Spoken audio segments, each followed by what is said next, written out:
So I wanted to show Parlay Ideas. I heard about this in the break and then I set it up. I've used it so far for my classes, my 3 grade 6 classes and my grade 8 class, and I love it.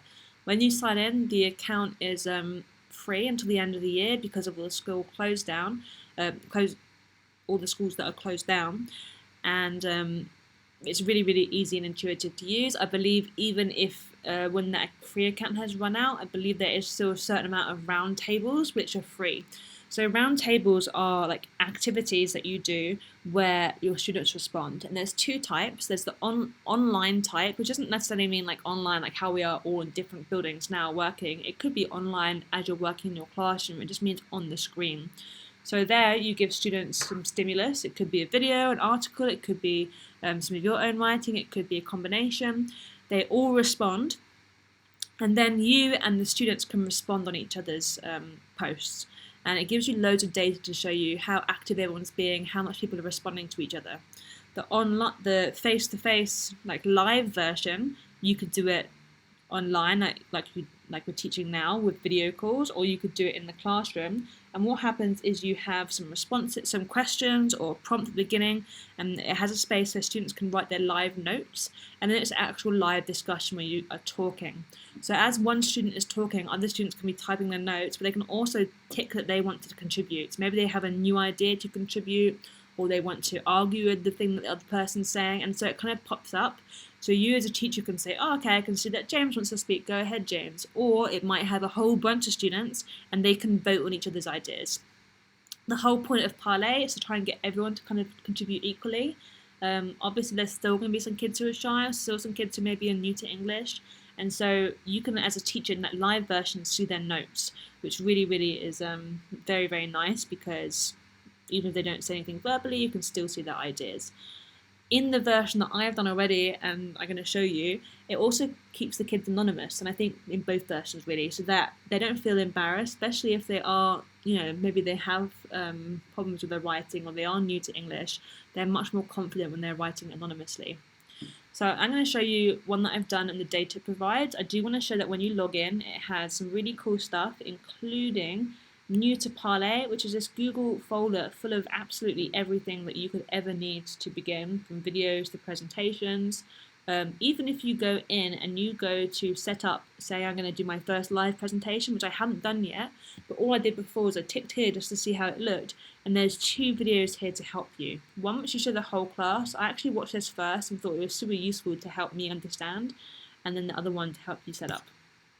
But I'm going to go back into my grade 6s, I'll go into 6A, in fact I'll go into 6C, I just had them so I can kind of remember exactly what was going on in that class. And I'm going to show you the stimulus that I made. So I made this one myself, and I used the template they had, which had learning goals, content and multimedia, etc. as their headings, and I put in my own information. So I tell them that we have been learning to code and that they have to think about why are we learning to code. I have a nice video for them to watch.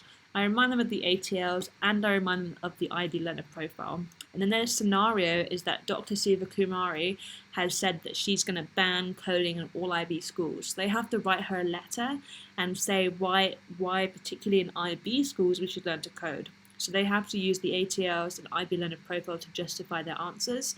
They can also write about their own experience and information from the video. I've told them that they can use persuasive language, and they can use other skills that they've learned to talk about the value of coding. I have this bit of peer feedback here, but actually I would delete this if I did it again, because up here I have 3 features. One is peer feedback, and in here I can tick on and off the questions I want them to see. I can also add my own as well, which I think is pretty cool. It has something similar in assessment, so I can go and assess them on a scale of whatever numbers I want, and I can put in my own things I want to assess them on. So already I can see critical thinking, communication, collaboration, are things that we talk about a lot, and I can add my own. Actually for this, what I ended up doing was giving comments the same way that students give comments. I didn't necessarily need this. But if we go back, you can see if I scroll below my work, I can see each of my students' responses, and I can open them up. I can see exactly what they wrote. I can see the comments as well. I can leave confetti if I really like one of the comments. I think this one's quite funny. Letter is very good. No wonder Grace Hopper wrote it. And I can also mark some students as exemplary piece of work for other people to see. The students have a very similar view because after the comments, they see these prompts to help them, and then they write their prompts. So this is the first time we're doing it. So there are some students who are just writing something really, really short, like, great, I like this way that you explained it, or cool.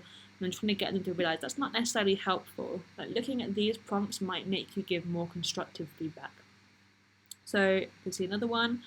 I really like the fact that these are not just like notable people in the Western world, they're notable all around the world. So that people, they might recognize some of the names, they might have someone who's like, who the heck is this? And they can go and research that person. So actually for the flip grid at the end of class, I got them to say who their person was and why they're notable, why they're famous. And I only gave them 30 seconds, so they didn't tell me like, this person was born on 19th of May. They just gave me the one sentence about why they're famous. So the cool part about this is you can go in and see a summary of data. So I can see, okay, 100% of my class have submitted response. At least 86% have given one comment. 91% have received at least one comment. The comments are 16 words. I might talk to them in my next class. Let's give longer feedback. 16 words is kind of a bit too short. Then it makes this beautiful word cloud. And the word cloud is not made from the comments, but made from the main letter that the students write. And this is a great thing to put on the board and discuss with my students as well. And then I have my model submissions, comments per student, and then I love this graph. So this graph, it does give me the initials of the student. It's not their famous person, but their real name. So I'm not going to hover over it because it will reveal who they are. But you can see from SD to SB, we had this thick blue line. Because that blue line is equally thick the whole way, that means they have both commented on each other's reply. If it is thick on one side, like you can see this pink line going on the top one, that gets very thin because JT has commented on MK, but MK has not commented on JT. So this lets me see, actually this class is pretty even. Like, there's one person who's not done a comment yet, but I know that he was just finishing off last minute. But yeah, I can see that most of them have been giving each other comments. So I love this feature. It did not take me long at all to write this. I also love the flow because in the class I had the students work on this, and unlike maybe where if I was not using Parlay, where they'd hand their work and then wait for feedback, or I'd have to go around and speak to them, as soon as they submitted, their name on the left was bold. I could click and I could be giving them their comments and their feedback while they're looking at other people's work and giving feedback. So the flow was so nice. I'm going to go back to my dashboard and also show that they have the browse the universe, and this has loads of already made resources. So you can go in and you can see it's actually a lot of high quality stuff for kind of older kids. Like, I really think this could work well with DP students, even at college level. And you can go and you can see these are made by teachers. I think maybe Ada works for Parlay, I'm not quite sure, but you can find stuff for a range of content. And I think they're fairly new because when I signed up, it was like, congratulations, you've joined the community of 1,400 teachers. So it's not as many as some software like Flipgrid or Newsella, but I believe that it's going to become very popular.